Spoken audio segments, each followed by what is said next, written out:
Hey, what's going on, guys, and welcome back to Movie Files. Here to give you guys a movie review, and this time it's for the film Skyscraper. This film is written and directed by Rawson Marshall Thurber and stars Dwayne Johnson. You have Neve Campbell, and this movie pretty much is what it is in the trailer, which is the world's largest skyscraper. So this is a non-spoiler review. I'm just gonna touch on things I enjoyed about the film, some things I didn't necessarily like, and then wrap up with my score at the end of the video. So with that being said, I'm gonna start off with some positives. So being that I am a kid of the 90s, a baby from the 90s, this was definitely it reminded me of some action films that I saw as a kid. You know, obviously you have the big one, Die Hard, which this isn't Die Hard, but it has some elements, and it's not a copy of Die Hard, but it takes those good moments that we liked in Die Hard and injects it in this film. I thought that they did a good job of doing that, injecting, you know, really high tension moments, some moments where if you're afraid of heights, this might not be the movie for you, but, you know, I thought the action was shot well, some really great action set pieces. There's some good hand-to-hand combat, in particular, there's a scene in the kitchen with The Rock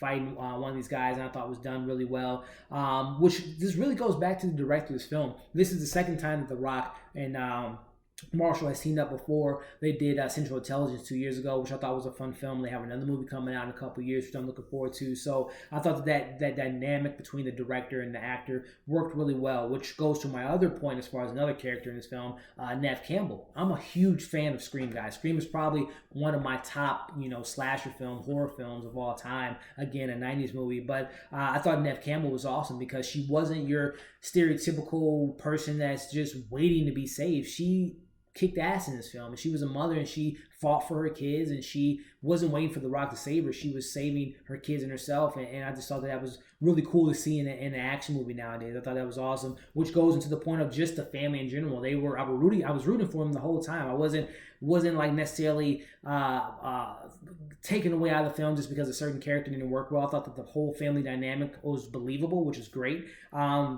Some other things I really liked about this film were the actual visuals. You know, the building, which I believe the skyscraper was called the Pearl. We didn't see much of it. You didn't see every level of it, which I not necessarily would have liked to, but maybe a special feature or behind the scenes, they'll come out and show you all the levels that they created for this movie. But anyway, the parts that we did see, the Pearl, were beautiful. It looked really well shot as far as the CGI, as far as this building, the skyscraper, which is really well done. You know, some other things that worked were the villain. You know, I mean, he didn't have much to do, but the moments that he was on the screen, I thought he did a good job. Now, this is definitely, like I said, a throwback to the 90s films that I really love. But what comes with that territory is some silly, ridiculous moments, some moments you just like, really, but not in a sense where it just like threw me out of the movie. They were like ridiculous moments that put a smile on my face. So even though I was just like, really, he can do that, I was smiling while that was happening, which is always a good thing, which kind of leads into my next point. This movie has a big, there's a moment where a critical part of this film, I don't think this film would have made it without duct tape. There's some moments that duct tape was used throughout the film, and it's definitely some funny moments, which is another positive. Most of all the comedy that was intended for the crowd to laugh worked. There were definitely a lot of crowd-pleasing moments. Like I said, the jokes landed.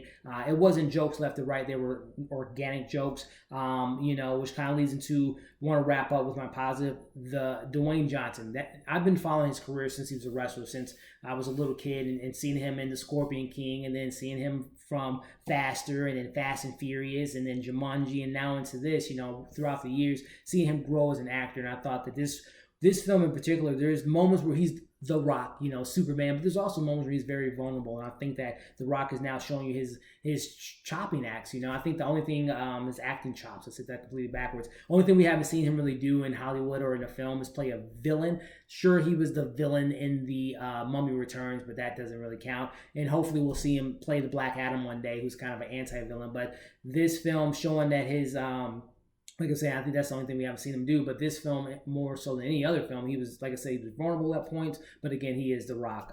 But, you know, I just really, overall, I just really had a good time in this film. Now, going into my negatives, again, this is a action film, and it was a homage to some of the 90s and 80s action films I love. But what comes with that territory is some silly dialogue, some really dumb moments. It wasn't overwhelming. It took me out of the film, but there was definitely some moments where just like, some of the dialogue and some of the action just was a little bit overboard. And also, too, going back to some things I didn't really like, the kids in the movie really didn't have that much to do. You were rooting for the family throughout the whole time, but I wanted to get a little bit more from the family. But that's just nitpicking. So as you guys can tell, really from my review here, I enjoyed this film. So I'm gonna give this film a 3.5, 3.5 out of 5. I really had a good time with this film. Again, Dwayne Johnson is the biggest superstar, movie star in the world, and he shows his acting chops in this film. Again, the action work. Neve Campbell was awesome. The directors did a really good job. The action set pieces worked. There was some really cool shots, some really good hand-to-hand combat. So all in all, like I said, 3.5 out of 5 for me. I recommend you guys checking out. Like I said up top, I wanted to mention this isn't Die Hard. This is his own film. Again, I think it pays homage to Die Hard, but this isn't that. I really liked how they implemented the Hong Kong as far as the environment this film took place. It wasn't a commercialized version of Hong Kong. It felt natural. All the characters felt natural in the film, which I thought worked really well. So again, guys, 3.5 out of 5 for me. I recommend you guys checking it out. We didn't see it in 3D, but I think it would be probably pretty cool in 3D. So let me know in the comments if you guys seen it in 3D and if you guys like that. We walked out with this poster. I'm going to definitely put this on above my bed where I can just, you know, inspired to be a man that can climb and do anything to save his family. But anyway, guys, that's my review. Go check it out. Let me know in the comments what you guys saw of the film when you saw it. As you can see popping up here, subscribe to our channel. Check out our other content that we have for you guys. The Ant-Man movie, Ant-Man and the Wasp, The First Purge. Did an unboxing video earlier today for A Quiet Place, so check that out. So as always, thanks for watching our videos and support. Again, like, share, comment, subscribe, and we'll see you guys on the next video.